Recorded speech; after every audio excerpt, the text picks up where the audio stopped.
یہ ممکن نہیں کہ اس سے اللہ تبارک و تعالیٰ بات کرے، کسی انسان سے یہ ممکن نہیں کہ وہ اللہ تبارک و تعالیٰ سے بات کرے سوائے اس کے کہ اس پر وحی نازل کرے یا کسی پردے کے پیچھے سے یا کسی فرشتے کو بھیجے، پھر اس کے حکم سے جو چاہے وہی کرے، بے شک وہ سب سے اونچا بڑی حکمت والا ہے۔ یہ سورہ شورى کی آیت نمبر 51 ہے اور مسلم شریف کی یہ حدیث ہے۔ اسی طرح سے بخاری میں روایت ہے کہ مسروق نے عائشہ رضی اللہ تعالیٰ عنہ سے پوچھا، امی جان کیا حضرت محمد صلی اللہ علیہ وسلم اپنے رب کو دیکھا تھا؟ تو انہوں نے کہا تم نے جو سوال کیا اسے سن کر میرے رونگٹے کھڑے ہو گئے، میرے رونگٹے کھڑے ہو گئے۔ جو شخص تمہیں یہ کہے کہ محمد صلی اللہ علیہ وسلم نے اپنے رب کو دیکھا تھا تو وہ یقیناً جھوٹا ہے، وہ یقیناً جھوٹا ہے، بخاری کی روایت۔ اسی طرح سے حضرت ابو ذر رضی اللہ تعالیٰ عنہ بیان کرتے ہیں کہ میں نے رسول اللہ صلی اللہ علیہ وسلم سے سوال کیا تھا کہ کیا آپ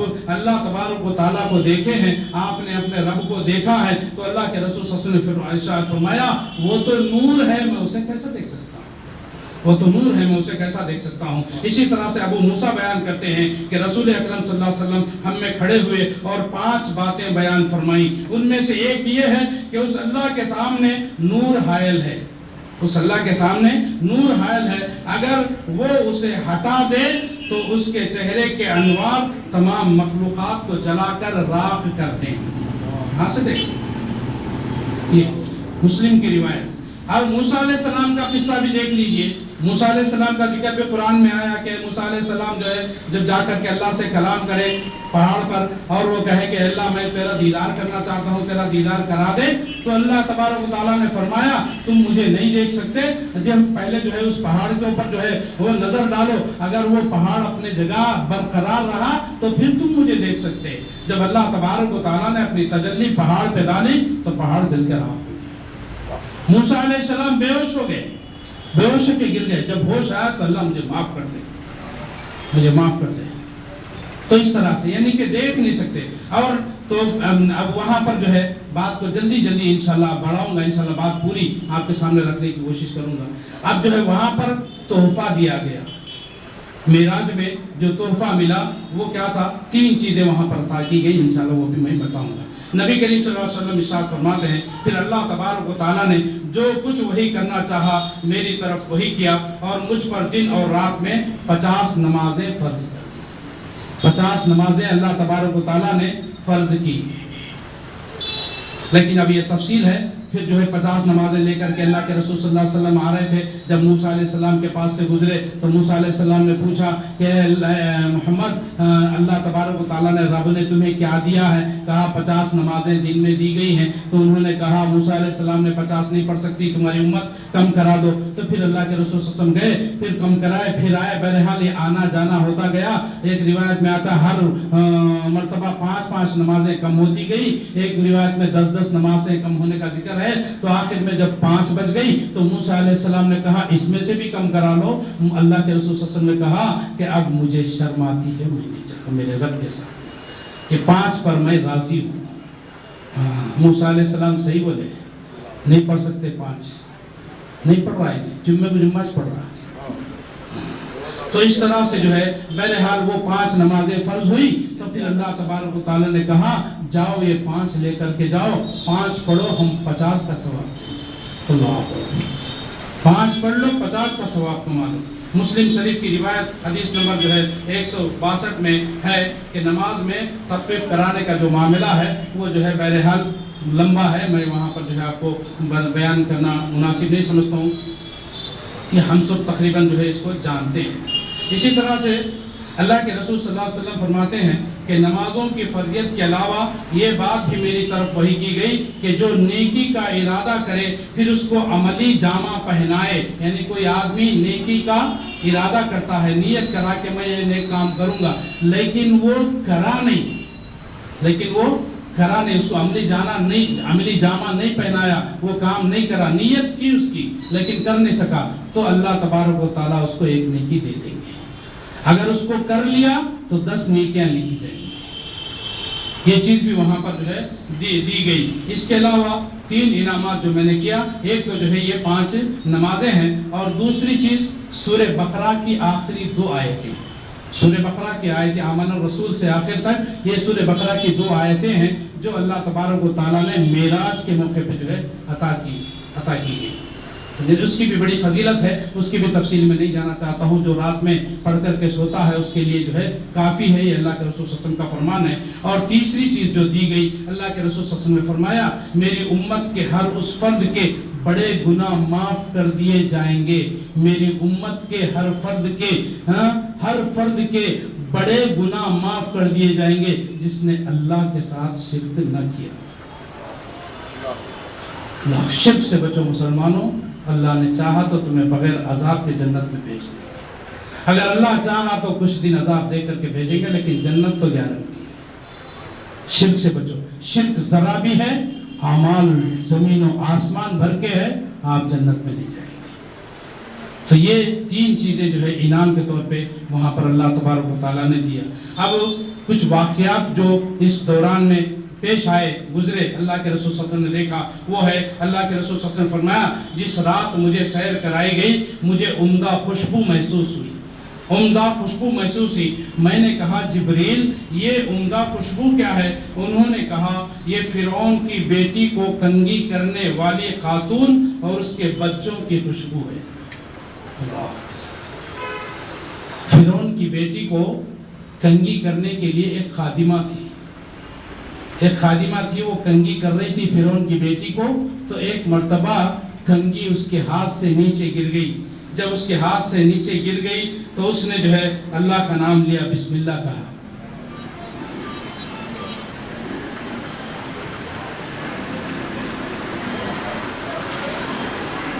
بسم اللہ کہا، بسم اللہ جب کہا، بسم اللہ کہہ کے کنگھی اٹھا رہی تھی تو فرعون کی بیٹی نے کہا کہ میرا باپ، وہ رب کا دعویٰ کرتا تھا نا فرعون، تو جو بسم اللہ یعنی اللہ کے نام سے جو تو کہتی ہے تو یہ اللہ کون؟ میرا باپ؟ تو کہا نہیں، وہ میرا رب اللہ ہے، وہ رب تیرے باپ کا بھی رب ہے، میرا بھی رب ہے، تیرے باپ کا بھی رب ہے۔ فرعون کی بیٹی نے کہا میرے باپ سے بولوں؟ اللہ بول لے۔ جب وہ جا کر کے اپنے باپ کے سامنے شکایت کی تو اس کو بلایا گیا، اس کو بلا کر کے بڑا جو ہے آگ پہ جو ہے بڑا دیگچا رکھ کے اس کے اندر تیل گرم کیا گیا، تیل گرم کر کے اس کو اور اس کے بچوں کو اس میں ڈالنے کا حکم دیا۔ تو کون ہے تیرا رب؟ میرے علاوہ بھی تیرا کوئی رب ہے؟ تو اگر مجھے رب نہیں مانتی ہے تو تجھے اور تیرے تمام بچوں کو اس کے اندر ڈال دوں گی۔ خاتون ایمان والی تھی، ایمان والی تھی، کہا ڈال لے۔ پہلے بچوں سے شروع کیا، بڑے بچے کو ڈالا، دوسرے کو ڈالا، تیسرے کو ڈالا، اس کے بچے جتنے تھے ایک ایک کر کے بچوں کو وہ گرم تیل کے اندر ڈالتے گیا، بچے ہڈیاں بن جا رہے تھے۔ اب آخر میں ایک بچہ دودھ پیتا ماں کی گود میں تھا۔ اب ایسا لگ رہا تھا کہ وہ پیچھے ہٹ رہی ہے، کیونکہ لخت جگر دودھ پیتا چھوٹا سا بچہ ہے، تو ایسا لگ رہا تھا کہ اب وہ پھسل جائے گی۔ لیکن اللہ کا کرم دیکھے کہ اللہ تبارک و تعالیٰ نے اس بچے کو گویائی دے دی۔ بچہ گود میں بولا اماں آخرت کا عذاب دنیا کے عذاب سے بڑا سخت ہے، دنیا کا عذاب ہلکا ہے، سہلے کود دے۔ تو ماں بچے کو لے کر کے کود دی، تو وہ خوشبو جو ہے اللہ کے رسول صلی اللہ علیہ وسلم کو محسوس ہوئی۔ تو یہ خوشبو ہے، تو اس طرح سے جو ہے وہ اللہ کے رسول صلی اللہ علیہ وسلم کو دکھایا گیا۔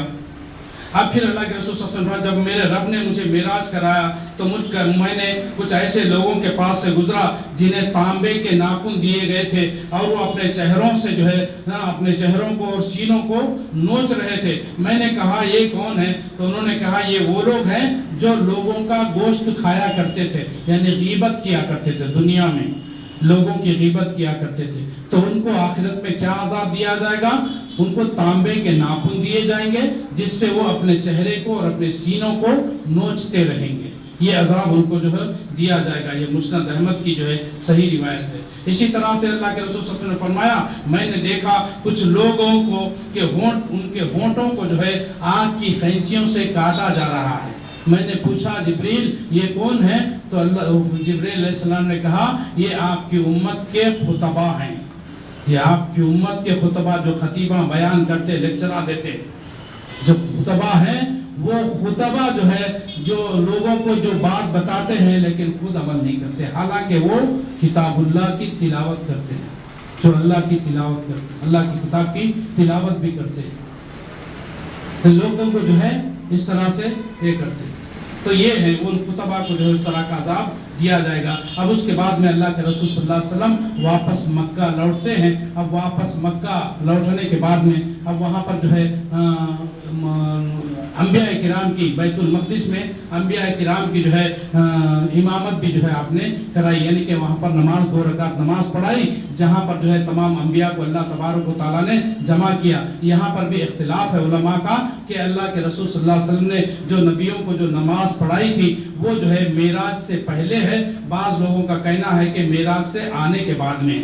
بہرحال یہ واقعہ تو ہوا ہے کہ اللہ کے رسول صلی اللہ علیہ وسلم نے تمام انبیاء کو جو ہے نماز پڑھائی تھی، یعنی اس سے یہ ثابت ہوا کہ اللہ کے رسول صلی اللہ علیہ وسلم کی افضلیت اس سے ثابت ہوتی ہے کہ ان کی موجودگی میں کوئی بھی آگے بڑھ کر کے نماز نہیں پڑھا سکتا۔ آپ صلی اللہ علیہ وسلم ہی اس قابل اور اس لائق ہیں، اس درجے پر اس مقام پر جو ہے آپ کو فائز کیا گیا کہ انبیاء کا آپ کو امام بنایا گیا۔ اب یہاں پر ایک بات یہ بھی آتی کہ جو ہے انبیاء کو وہاں پر یعنی کہ جسموں اور روحوں کے ساتھ جمع کیا گیا یا ان کے روحوں کو جمع کیا، اس میں بھی اختلاف ہے۔ تو جو ہے جو بھی ہے بہرحال اللہ عالم بالصواب، جو بھی ہے ہمارا یقین ہے اللہ چاہے تو جسموں کے ساتھ بھی جما سکتے ہیں، جسموں کے ساتھ بھی اللہ تبارک و تعالیٰ جما سکتا ہے، کیونکہ جو ہے اب بولے کہ نہیں بھائی وہاں پہ نماز پڑھائے، وہاں پہ جو ہے تھے آسمان پہ دیکھے، آسمان پہ آدم علیہ السلام کو، یوسف علیہ السلام کو، یحییٰ علیہ السلام کو، عیسیٰ علیہ السلام کو،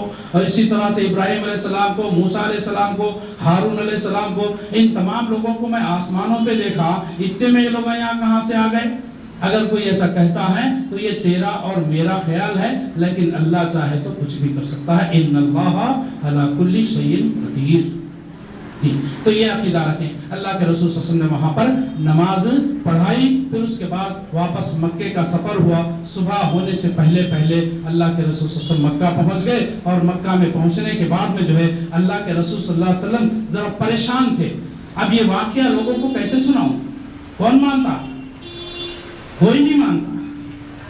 اب غمزدہ ایک جگہ اللہ کے رسول صلی اللہ علیہ وسلم جو ہے وہاں پر بیٹھے ہوئے تھے، تو اتنے میں جو ہے یہ ابو جہل وہاں سے اس کا گزر ہوا، دیکھا کہ یہ جو ہے خاموش بیٹھے ہوئے ہیں، جو مذاق کرنے کے لیے نبی کا مذاق اڑانے کی نیت سے وہ نبی کریم صلی اللہ علیہ وسلم کے پاس آیا اور جو ہے کہنے لگا کہ اے محمد آج کوئی اور بات ہے، کوئی نئی بات ہے آج؟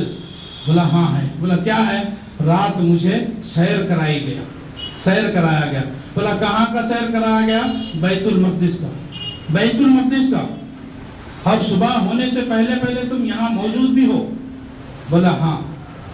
اچھا اتنا لمبا سفر؟ تو اس نے کہا، اب ایک دم انکار نہیں کرا، اور بولا ٹھیک ہے یہ جو بات آپ مجھے بول رہے ہیں آپ کی قوم کے سامنے بولیں گے یہ بات؟ بولا ہاں بولوں گا۔ پھر اس نے جو ہے لوگوں کو آواز لگا کر کے سب کو اکٹھا کیا، جمع کر کے بولا کہ دیکھو یہ کیا بول رہے ہیں محمد۔ بولا کیا بول رہے ہیں؟ آپ بولو جو میرے کو بولے، آپ ان کے سامنے بولو۔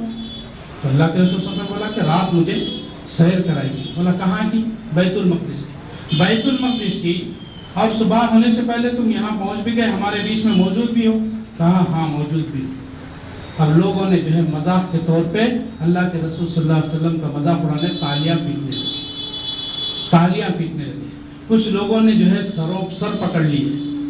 اللہ، اب دیکھو اب کیا بولے گا؟ اس طرح سے لوگ جو ہے کچھ لوگ سر پکڑ لیے، کچھ لوگ جو ہے تالیاں پیٹنے لگے۔ تو اللہ کے رسول صلی اللہ علیہ وسلم نے کہا کہ جو ہے میں نے حق بیان کر دیا۔ بہرحال اس کے بعد میں لوگوں نے حضرت ابو بکر صدیق رضی اللہ تعالیٰ عنہ کے پاس گئے، جا کر کے ان سے کہا کہ دیکھو تمہارے دوست محمد نے یہ بات کہی ہے آپ ذرا دیکھیں اور بولیں کیا یہ ہو سکتا ہے؟ بولا کیا کہا ہے؟ انہوں نے کہا ہے کہ رات ان کو بیت المقدس کی سفر کرایا گیا، بیت المقدس لے گیا گیا اور واپس یہاں پر پہ لایا گیا، بیت المقدس لے گیا گیا اور یہاں پر لایا گیا، اور بیت المقدس ہی نہیں بلکہ بیت المقدس سے اوپر آسمانوں کی بھی سیر کرائی گئی، یہ کہتے ہیں۔ تو حضرت ابو بکر رضی اللہ تعالیٰ عنہ نے کہا کہ واقعی محمد نے ایسا کہا ہے صلی اللہ علیہ وسلم؟ تو کہا ہاں کہا ہے، اگر وہ کہے ہیں تو جھوٹ نہیں، میں اس کی تصدیق کرتا ہوں۔ اللہ، اسی وقت آپ کا صدیق کا لقب آپ کو دیا گیا، آپ نے صدیق کہا۔ جہاں ساری قوم جو ہے جھٹلا رہی تھی، لیکن تم یہ خالی یہاں کی بات بول رہی، بیت المقدس کی بات بول رہے ہیں، میں تو اوپر کی بات اور آگے کی بات بھی مانتا ہوں۔ روزانہ جبرائیل ان کے پاس آسمانوں سے اترتے ہیں، جاتے ہیں، اس کو مانتا ہوں، تم اس کی بات بول رہے ہیں۔ بیت المقدس جا کے آنا بڑی بات نہیں ہے، میرے نبی کے لیے اللہ چاہا تو ان کے لیے وہ کوئی بڑی بات نہیں ہے۔ جبرائیل تو روزانہ پتہ نہیں کتنی مرتبہ آتے ہیں، وہی سناتے ہیں، جاتے ہیں، آسمانوں کے جو ہے آسمانوں سے آتے جاتے ہیں، میں اس بات کو مانتا ہوں۔ تو اس طرح سے وہاں پر جو ہے وہ تصدیق اللہ کے رسول صلی اللہ علیہ وسلم کی وہ حضرت ابو بکر صدیق رضی اللہ تعالیٰ عنہ نے کی، اور جو ہے پھر جو ہے وہاں سے ان کو صدیق کا لقب دیا گیا۔ تو ابھی یہ جو معجزہ جو اللہ کے رسول صلی اللہ علیہ وسلم سے صادر ہوا، اس کا مقاصد کیا ہے؟ اس کا پہلا مقصد یہ ہے کہ معجزہ آپ کو اس وقت عطا کیا گیا جب جو ہے آپ صلی اللہ علیہ وسلم اپنی زوجہ مطہرہ حضرت خدیجہ رضی اللہ تعالیٰ عنہا کے انتقال اور اپنے چچا ابو طالب کی وفات کے بعد انتہائی غمزدہ تھے۔ ایسے وقت میں جب اپنی بیوی کا بھی انتقال ہو گیا اور آپ کی مدد کرنے والے چچا ابو طالب کا بھی انتقال ہو گیا، تو ایک صدمہ آپ کے اوپر تھا، غمزدہ تھے۔ ایسے میں اللہ تبارک و تعالیٰ نے چاہا کہ آپ کو ایسی سیر کرا دے، اللہ کی نشانیاں آپ کو بتا دے۔ عام الحزن جو ہے اس کو قرار دیا گیا، یعنی کہ غموں کا سال۔ اور طائف والوں نے بھی جو پتھریں مار کر کے آپ کے ساتھ بدسلوکی کی، اس سے بھی جو ہے آپ جو ہے غمزدہ تھے۔ تو ان تمام چیزوں کو جو ہے آپ کے اندر سے اس غم کو جو ہے دور کرنے کے لیے بھی یہ بھی ایک مقصد ہو سکتا ہے، علماء کا یہ خیال ہے۔ اس کے بعد دوسری چیز، انبیاء کا امام بنا کر اللہ کے رسول صلی اللہ علیہ وسلم کی افضلیت تمام انبیاء پر ثابت کر دی گئی کہ آپ سے افضل کوئی نبی نہیں ہے، امامت کے لائق آپ ہی ہیں، آپ امام اعظم ہیں، آپ امام الانبیاء ہیں، آپ خاتم الانبیاء ہیں، آپ اشرف الانبیاء ہیں، اور جو ہے آپ سے افضل اور اعلیٰ کوئی نبی نہیں ہو سکتا۔ اسی طرح سے شق صدر کے ذریعے سے، یعنی سینے کو چاک کر کے اللہ کے رسول صلی اللہ علیہ وسلم کے دل کے اندر ایمان کو جو ہے بھر دیا گیا۔ بھر دینا بھی یہ مقصد تھا، اور جو ہے مزید تر و تازگی جو ہے اس میں آپ کے ایمان میں جو ہے مزید تر و تازگی جو ہے بخشی، سینہ چاک کر کے، دل کو جو ہے دھو کر کے۔ اللہ تبارک و چوتھی چیز، اللہ تبارک و تعالیٰ کے نشانیاں دکھائی گئی، جنت کی سیر کرائی گئی، جہنم کے عذاب میں مبتلا لوگوں کو جو ہے دکھایا گیا، اور اسی طرح سے تحفے کے طور پر جو ہے دن اور رات میں 5 نمازیں اللہ تبارک و تعالیٰ نے جو ہے آپ کو یہ جو ہے تحفے کے طور پہ عطا کیا گیا، یہ نمازوں کا جو ہے تحفہ دیا گیا، یہ مقاصد تھے۔ اب میرے بھائیوں، اب دیکھنا یہ ہے کہ یہ جو معراج ہوا، یہ معراج اپنے جگہ حق ہے، اس میں کسی کا انکار نہیں ہے، اس کا انکار کرنے والا قرآن و حدیث کا انکار ہے۔ یہ ہم اس بات کا جو ہے قائل ہے کہ اللہ کے رسول صلی اللہ علیہ وسلم کو معراج کرائی گئی۔ تو اس رات میں اب سوال یہ ہے کہ اس رات میں جشن منانا اور جو ہے چراغاں جلانا، عبادتیں کرنا، اور جو ہے طرح طرح کے پکوانے بنانا، یہ کیا سنت سے ثابت ہے؟ لوگوں میں اکثر جو ہے یہ بات عام ہے، لوگوں میں یہ بات عام ہے کہ بھئی کوئی اچھا کام ہے تو کرنے میں کیا حرج ہے، کوئی اچھا کام ہے تو کرنے میں کیا حرج ہے، اس کی حرج کیا ہے؟ دراصل لوگ لا علمی کی وجہ سے جو ہے ایسی باتیں کرتے ہیں۔ علم نہیں ہے کہ اچھا کام کسے کہتے ہیں، کہ اچھا کام کسے کہتے ہیں، اس کا علم نہیں ہے بس۔ اب قرآن و سنت میں اس کام کا نہ پایا جانا اور اس کو اچھا کام بھی کہنا، یہ دونوں باتیں ایک دوسرے کے اپوزٹ ہیں۔ قرآن میں موجود بھی نہیں ہے اور آپ اس کو جو ہے اچھا بول رہے ہیں، حدیث میں بھی موجود نہیں ہے، آپ اس کو اچھا کام بول رہے ہیں، تو یہ کہاں سے اچھا ہوا؟ یہ آپ کی نظر میں اچھا ہو سکتا ہے لیکن اللہ کے رسول کی نظر میں یہ کام اچھا نہیں ہو سکتا۔ اس لیے کچھ لوگ کہتے ہیں کہ میاں اگر اسے کر لیا جائے تو کیا حرج ہے؟ کچھ لوگوں کا کہنا یہ ہوتا ہے کہ مانا یہ چیز قرآن حدیث میں نہیں ہے لیکن میری نیت تو اچھی ہے، میری نیت تو اچھی ہے، نیک ارادہ سے جو ہے یہ کر رہا ہوں، کتاب و سنت میں سے ہونا نہیں ہونا یہ ضروری نہیں، اللہ تبارک و تعالیٰ نیتوں کو دیکھتے ہیں، انما الاعمال بالنیات، اعمال کا دار و مدار نیتوں پہ ہے، ایسا بھی آپ کے سامنے جو ہے یہ دلیل کے طور پہ بات پیش کرتے ہیں۔ تو دیکھیں گے اس کا جواب جو ہے ہم جو ہے کیا ملتا ہے۔ پہلی بات یہ ہے کہ میری نیت اچھی ہے، حدیث میں آتا ہے کہ انما الاعمال بالنیات، اعمال کا دار و مدار نیتوں پر ہے۔ مثال آپ جو ہے سفر پر نکلے، آپ سفر پر نکلے تو جو ہے آپ جو ہے آپ کی نیت یہ ہے، آپ کا ارادہ یہ ہے کہ آپ منزل کو پہنچنا، آپ منزل کو پہنچنا یہ آپ کا مقصد ہے، آپ کا ارادہ ہے، آپ کی نیت ہے۔ اب آپ کی جو سواری ہے، جو گاڑی ہے وہ کنڈیشن میں ہے تو آپ جو ہے مقام پر پہنچیں گے۔ گاڑی کھٹا رہا ہے، اب آپ بول رہے ہیں میں دہلی کو جاؤں گا، اس پہ کہاں جاتے ہیں؟ نہیں جا سکتے۔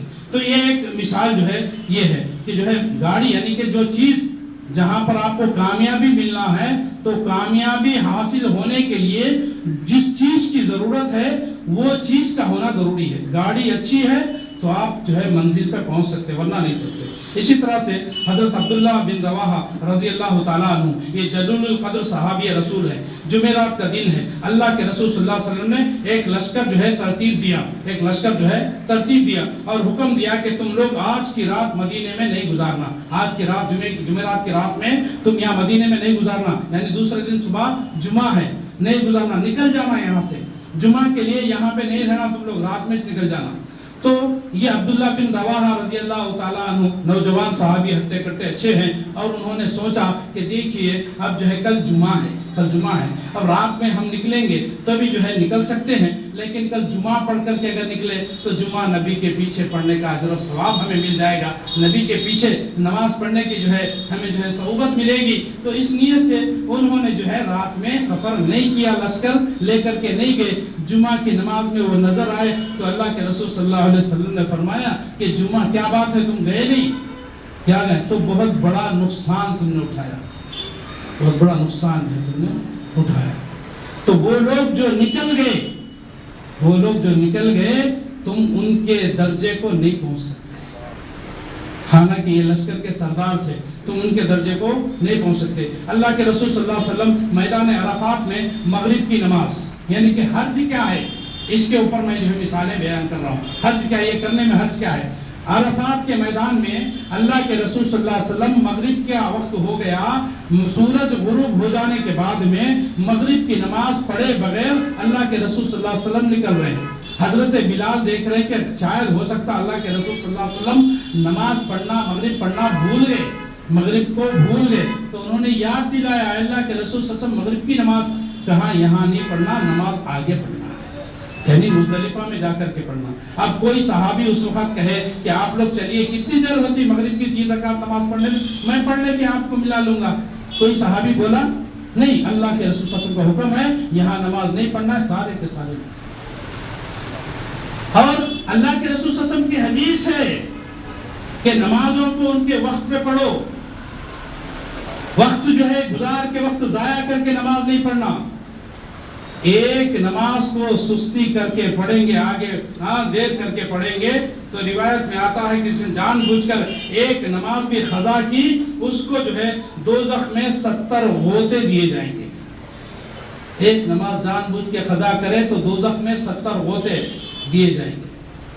اب یہ جان بوجھ کے اللہ کے رسول صلی اللہ علیہ وسلم نہیں پڑھ رہے اور صحابہ کو بھی پڑھنے نہیں دے رہے، تو کیا بات ہے؟ وہاں اللہ کا حکم ہے کہ وہاں نہیں پڑھنا، نبی نے نہیں پڑھایا، لے کر کے گئے۔ تو اللہ اور اللہ کے رسول کو جو کام نیک لگے وہ نیکی کہلائے گی۔ تو اپنی طرف سے جو ہے کسی کام کو نیکی سمجھ لیتا ہے تو یہ تیری خام خیالی ہے، تیری غلط فہمی ہے۔ عمل کیسا بھی ہو اللہ کی نظر میں وہ نیکی کا کام نظر آنا۔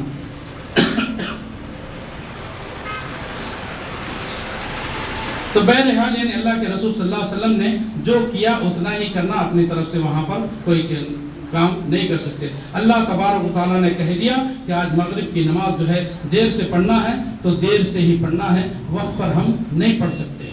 ہاں اسی طرح سے آپ دیکھیے، اب کوئی کہتے کہ بھئی آدم علیہ السلام کو جو ہے ہاں اللہ تبارک و تعالیٰ نے سارے فرشتوں کو سجدہ کرایا، آدم علیہ السلام کے سامنے سارے فرشتوں کو فرشتے بہترین مخلوق ہے، اللہ کی نافرمانی نہیں کرنے والی، انسان نافرمان ہے لیکن فرشتہ کوئی فرشتہ اللہ کا نافرمان نہیں ہے۔